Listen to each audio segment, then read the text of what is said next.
Viewers, Canada में election होने जा रहे हैं और उसकी डेट भी अनाउंस हो चुकी है। That is 28 April 2025, next month. Recently means yesterday mark Carney जो कनाडा के करंट प्राइम मिनिस्टर है, उन्होंने रिक्वेस्ट किया मेरी साइमन जो गवर्नर जनरल ऑफ कनाडा है उनको पार्लियामेंट डिसॉल्व करने के लिए रिक्वेस्ट किया। वो अग्री कर गए और उसके बाद अब इलेक्शंस की अनाउंसमेंट हो चुकी है।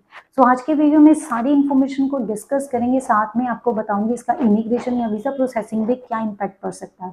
तो वीडियो होने जा रहा है इन्फॉर्मेटिव, चाहे आप as an international student apply करना चाहते हैं या फॉरेन वर्कर अप्लाई करना चाहते हैं या आप पीआर के लिए लुक फॉरवर्ड कर रहे हैं या आपने ऑलरेडी एप्लीकेशन अपनी डाली हुई है, तो वीडियो आप सभी के लिए बहुत ज़रूरी होना चाह रहा है। तो आप वीडियो को अंत तक ज़रूर देखिए, इसको ज़्यादा से ज़्यादा उन लोगों के साथ शेयर करना जो कनाडा में अपना फ्यूचर देखते हैं।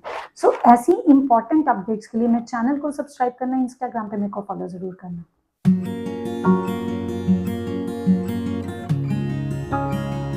Just requested that the Governor General dissolve Parliament and call an election for April 28th.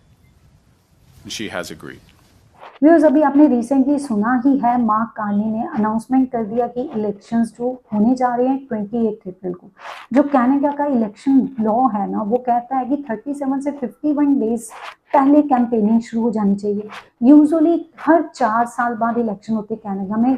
इस बार 20 अक्टूबर 2025 को उम्मीद की थी इलेक्शंस की, लेकिन स्नैप इलेक्शन हो गए, मतलब उन्होंने पहले ही डिसॉल्व करके पार्लियामेंट को इलेक्शन करने की बात की। अब अगर पॉलिटिकली देखा जाए तो ऑब्वियसली नए प्राइम मिनिस्टर आए हैं, उनको ज़्यादा टाइम चाहिए अपनी परफॉर्मेंस दिखाने के लिए, जो भी इकोनॉमी को इम्प्रूव करना है। तो डेफिनेटली कहीं ना कहीं ये पॉलिटिकल मूव हो सकता है जो उन्होंने स्ट्रैटेजिकली लिया हो। ऑलरेडी वो इकोनॉमिक डिपार्टमेंट में काम कर चुके, मैंने इनके ऊपर ऑलरेडी आपको इन्फॉर्मेशन दे दी हुई है वीडियो बना के, सो आप पूरी इन्फॉर्मेशन वहाँ जाके चेक कर सकते हैं। लेकिन इस टाइम पे जो उन्होंने डिसीजन लिया ना, वो सिर्फ और सिर्फ इलेक्शन का वोटर्स को ही सरप्राइज नहीं कर रहा, जो ओपोनेंट पार्टी के लीडर्स हैं उनको भी सरप्राइज कर रहा है। काफ़ी ऐसे लीडर्स हैं जो लाइक चैलेंज फेस करेंगे। ऑब्वियसली जो टाइम 37 से 51 डेज का था ना, अभी 37 डेज का रह गया, मतलब टाइम कम हो गया। सबको प्रिपेयर करना है, वोटर्स को एल्योर करना है, स्ट्रैटेजीज बनानी है। और हर बार इमिग्रेशन, स्पेशली कनाडा की बात करें तो एक मेजर फोकस रहता है, क्योंकि कनाडा का फ्यूचर चेंज होने जा रहा है अभी इस टाइम पे। अगर इलेक्शन में नई पार्टी आती है या करंट पार्टी इन पावर भी रहती है, तो लेट अस सी कि इमिग्रेशन मिनिस्टर कौन आने वाले टाइम में रहेंगे। हो सकता है जो रिसेंटली अपॉइंट हुए हैं रेचल वैन डेन, वो इस टाइम पे जो इमिग्रेशन डिपार्टमेंट संभाल रहे हैं वही कंटिन्यू करेंगे। इस पार्टी की विजय होती है, हो सकता है वो यहाँ पर उनको भी बदल दिया जाए, या कोई नई पार्टी आती है वो क्या रूल्स लेके आती है। तो काफी क्वेश्चंस माइंड में आ रहे हैं। तो हम सबसे पहले डिस्कस करते हैं इंटरनेशनल स्टूडेंट्स के बारे में।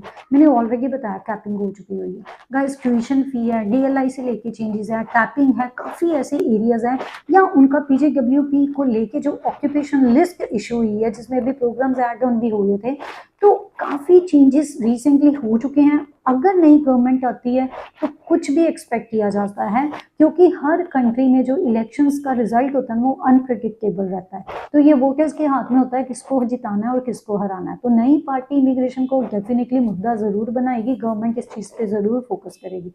अब बात करते हैं वर्क परमिट। वर्क परमिट के केस में वर्कर्स होते हैं जो अप्लाई करते हैं, उनकी एलोकेशंस पे इम्पैक्ट पड़ सकता है। और दूसरा अगर बात करें, एम्प्लॉयर के रेगुलेशंस भी चेंज हो सकते हैं, क्योंकि एलएमआईए के पॉइंट्स फॉर पीआर तो उन्होंने कैंसिल करने की बात की थी। एलएमआईए को लेके जो जहां पर अनएम्प्लॉयमेंट रेट 6% से ज्यादा है, ऑलरेडी वहां पे लो स्किल वर्कर को एलएमआईए नहीं मिलता। अब इसके रिगार्डिंग क्या चेंज होगा नई गवर्नमेंट बताएगी। लेकिन गाइस एक इंपॉर्टेंट चीज आपको बता दूं, जब भी इस तरीके से इलेक्शन का माहौल होता है ना, तो मेजर पॉलिसीज ड्यूरिंग इलेक्शन नहीं चेंज होती। आफ्टर इलेक्शन जब नए मिनिस्टर आएंगे उनके आने के बाद ही चेंजेस होंगे। सो गाइज, अगर आपका प्रोफाइल सूटेबल है, आप प्लान कर चुके हो, रेडी कर चुके हो, तो अपनी फाइल लॉन्च कर दीजिए, इसको डिले मत कीजिए। अब बात करते हैं पीआर वालों की। तो पीआर वाले भी ये ध्यान रखने की बड़ी जरूरत है, क्योंकि कैटेगरीज इंट्रोड्यूस हो चुकी हुई हैं। इस टाइम पे फोकस है कि कनाडा की लेबर मार्केट को जिन स्किल्ड लोगों की डिमांड है उन्हीं को पीआर मिले। तो ये भी आपके लिए जो है चैलेंज ला सकता है, चेंज ला सकता है।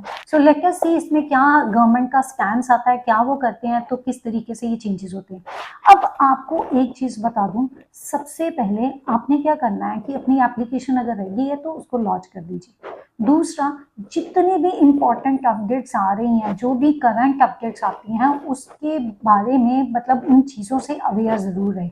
वो ना हो कुछ चेंज आया हो, कोई डॉक्यूमेंट आपको ऐड ऑन करने हो, या कोई कैटेगरी शुरू हुई है, बंद हुई है, कुछ भी हो सकता है और आपको पता ही ना हो। क्योंकि पीएनपी के केस में उन्हें कई बार देखा है, ऑल ऑफ अ सडन कई बार जो प्रोविंसेस होते हैं ना, पीएनपी की एप्लीकेशंस बंद कर देते हैं। उन्होंने स्पेसिफिक डेट भी रखी होती है, कई बार शुरू भी कर देते हैं। ये काफ़ी प्रोविंसेस में हो भी चुका है। तो इसलिए मैंने इंटरनेशनल स्टूडेंट्स को तो स्पेशली बोला हुआ है कि अगर आप प्रोविंस चेंज करते हो ना, तो थोड़ा सोच समझ के कीजिए, पहले उस पर वर्क कर लीजिए। ये नहीं कि मेरे फ्रेंड ने ज्वाइन किया, मतलब दूसरा प्रोविंस पे चला गया आफ्टर कंप्लीटिंग स्टडी, तो आप भी उसमें जा रहे हैं। तो इस चीज़ के लिए आपको स्टे अपडेटेड रहना बहुत ज़रूरी है।